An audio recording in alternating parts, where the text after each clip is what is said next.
Yeah, Lucy, I thank you so much that you invited us to come to your place. And just we made this wonderful walk around your wonderful garden and your forest. And now we sit on this place and it's wow, it's marvelous. You're welcome here. Thank you so much. And now I think after 1 year now we have time to do this interview and I will start. Okay. Lucy, where are you from originally? I'm originally from the UK, from the south, south of London, a place called Surrey. It's a county. Yeah, 25 miles from London. I grew up in the country, in a big house that is open to tourists. My father was the manager of the house, so we had lots of land I could use, and my mother was very keen on horses and could use the stables, so I grew up with horses. Wow. Yeah. And why did you come here to the Alentejo? Well, I first came to help a friend doing yoga retreats near Louisiana's. And for a couple of years I came to help him. He did yoga and music retreats. I started to like the area. And then when my partner died, around 2018, I bought the house in Valfero.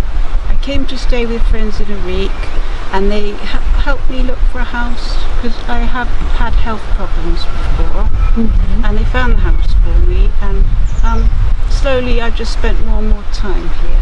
And I stayed for the first 2 months and then went back to the UK. So I'm slowly more here in the Alentejo. I got to love it. Yeah. Yeah. And how long have you been living here now? The whole In time? this house here or in the Alentejo? The Alentejo. Alentejo, I've been here 8 years. Okay. And so that was a village called Valfero near Reliquias, and just on the edge of the village. But it's very interesting to live in a village, a traditional village, and see the rhythm of the seasons. And my neighbours were lovely. They knew I was like a widow, and they bought me vegetables. They showed me how to plant flowers. No, wow. I knew three words of Portuguese when I arrived. You know, like bom dia, boa tarde, obrigada. They were very patient and lovely. Yes. Yeah. Wonderful. And what are your experiences here in the Alentejo? Well, pretty amazing. Good, you know, the difficult stuff of living here, which is learning to manage different lands that I'm used to, and the language, and the different seasons as well. And yeah, I mean, had some beautiful experiences and some very challenging ones, but I like a challenge in life. So Okay. Then you're on the right place, I think. yeah, come to the right place, that's for sure. Yeah. What do you like particularly here? In this particular place or the Alentejo? Yeah, in this particular place. This particular place has got the water. We have the lake over there and the river behind, which you can swim in. Even in summer, this little pool where you can swim in. So for me, water in the Alentejo is just amazing. Yeah. And that's why I fell in love with this place. Yes. I would also fall in love with this place. Yeah. Yes. And I'm just lucky that a friend asked me to come and see it for her. She didn't want it was too isolated for her. I fell in love with it. My uncle had just left me some money, so I bought this house straight away. Yeah. Practically. Yeah, when you are convinced that is it, the right place, go. That's right. Then sometimes it goes fast. That's absolutely right. Yeah, what are your personal challenges? Well, my own personal challenge has been my health, because I've suffered from chronic fatigue syndrome since I had to give up my university teaching in 2000. So the warmer climate is better for me, the warmer winters, but it is a challenge. I do have relapses, But I found a wonderful acupuncturist, San Martin, called Vladimir, who's helped me a lot. Wonderful. Yeah. So that's been my main challenge. And the second challenge is how to look after a hectare of land that's been totally overgrown, and the way to do it, whether it's through permaculture or traditional ploughing. But you told me before that you had many helper here. I have had, not at the same time. Yeah, I do need help.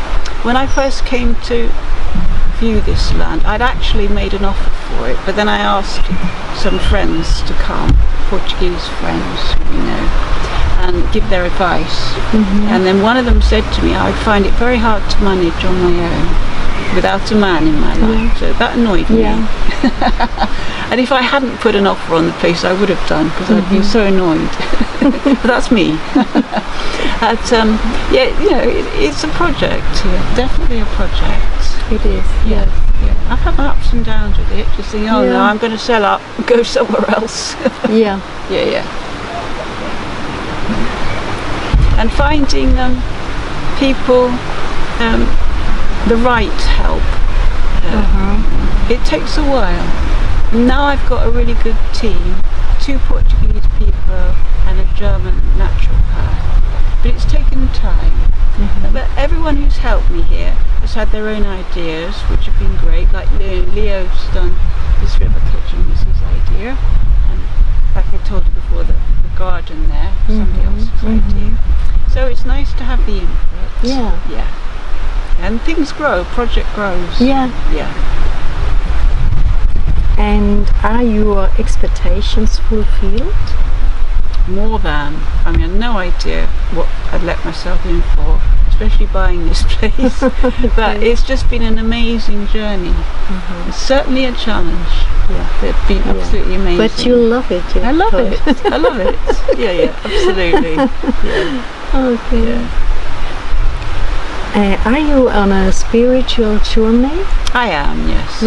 I've been a yoga teacher. Well, I've been into yoga since I was 30, and then I've travelled the spiritual path with 3 different teachers. One was Mukunda Stiles, who taught me a lot about yoga and Ayurveda.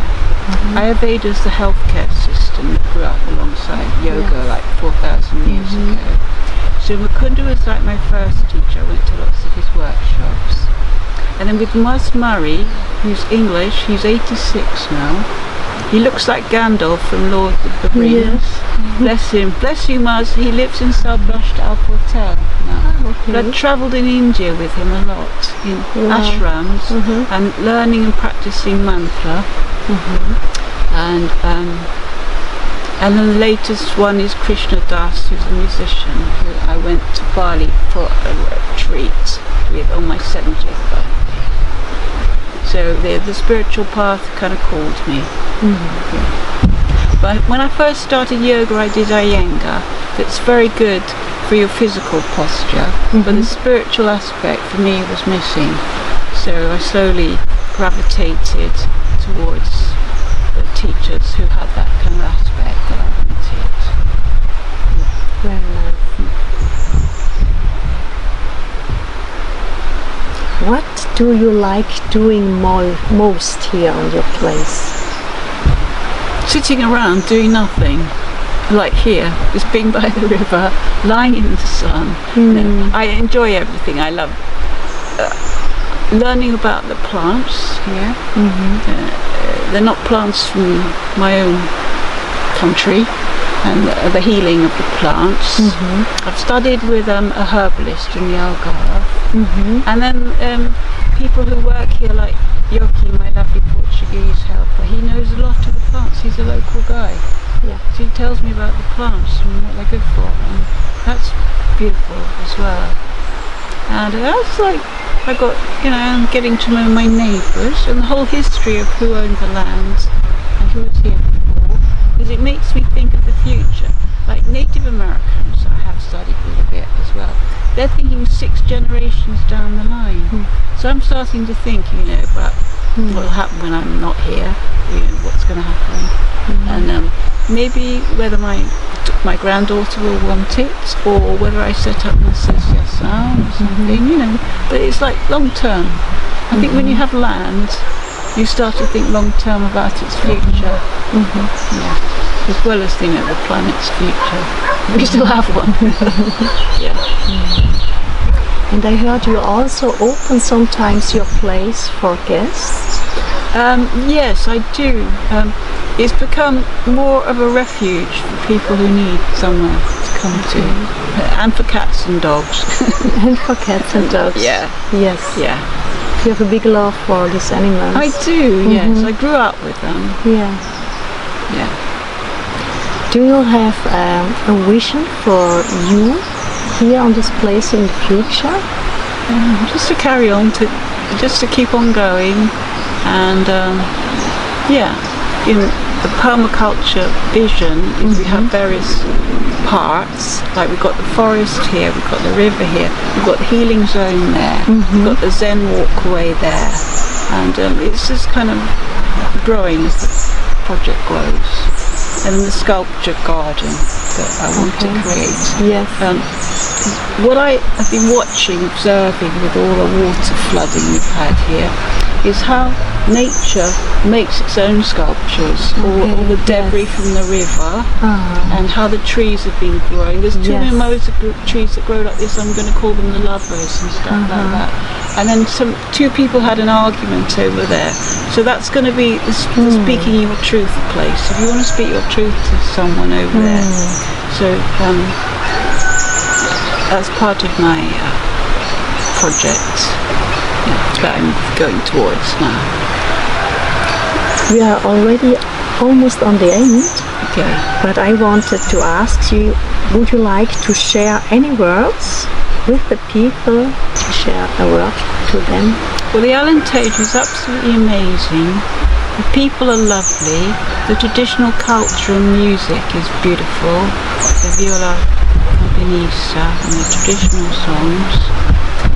It's not for the faint-hearted to be here. And